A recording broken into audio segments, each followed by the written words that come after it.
हम सब जानते हैं कि भगवान जगन्नाथ को हर वर्ष 108 पवित्र कलशों से स्नान कराया जाता है। मगर क्यों?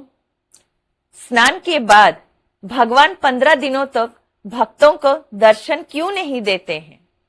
और इस एक दिन के दर्शन से क्या सच में हजारों यज्ञों का फल प्राप्त होता है?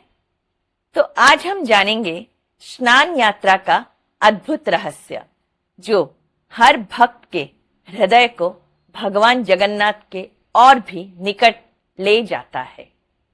जय जगन्नाथ।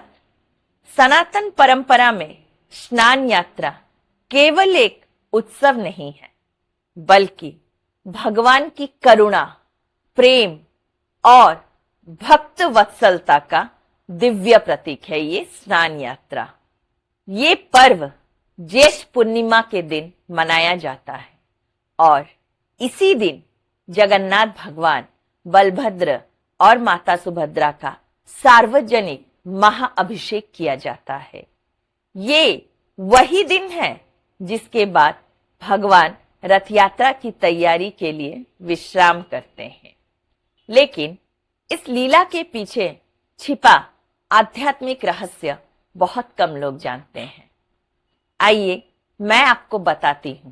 स्कंद पुराण और श्री जगन्नाथ परंपरा के अनुसार स्नान यात्रा के दिन भगवान जगन्नाथ, बलदेव और माता सुभद्रा को सिंहासन से बाहर लाकर स्नान वेदी पर विराजमान किया जाता है।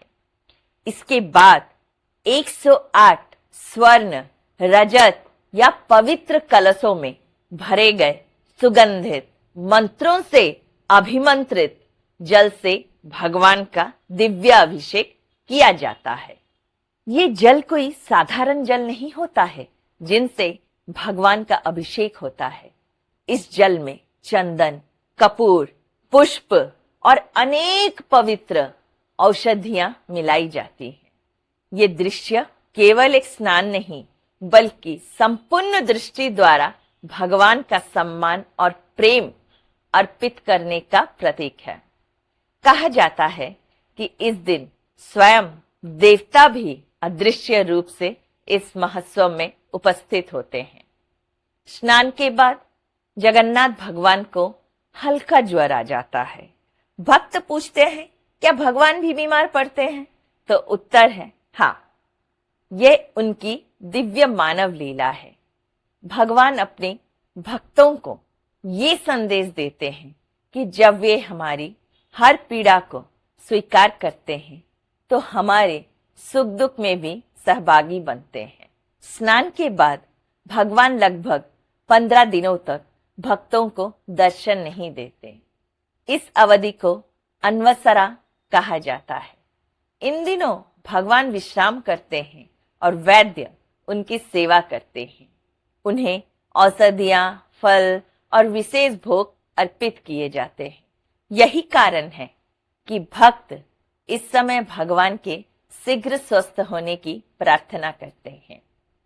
जब भगवान पूर्णतः स्वस्थ हो जाते हैं, तब नव यौवन दर्शन होता है। इस दिन भगवान पहले से भी अधिक दिव्य और सुंदर रूप में भक्तों को दर्शन देते हैं और इसके बाद विश्व विख्यात रथ यात्रा का शुभ आरंभ होता है। स्नान यात्रा हमें सिखाती है कि भगवान केवल मंदिरों की मूर्ति नहीं है, वे हमारे अपने हैं। वे हमारी भावनाओं को समझते हैं, हमारे दुखों को स्वीकार करते हैं और हमें प्रेम करना सिखाते हैं।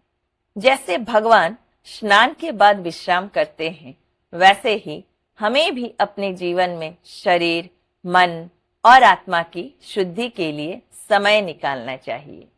भगवान जगन्नाथ की ये लीला हमें विनम्रता, सेवा और प्रेम का संदेश देती है। और यदि आपको जगन्नाथ भगवान की यह दिव्य लीला पसंद आई हो, तो ये वीडियो अवश्य अपने मित्रों और रिश्तेदारों के साथ शेयर करें और कमेंट में श्रद्धा से लिखिए जय जगन्नाथ और भगवान जगन्नाथ का खूब सारा आशीर्वाद लीजिए।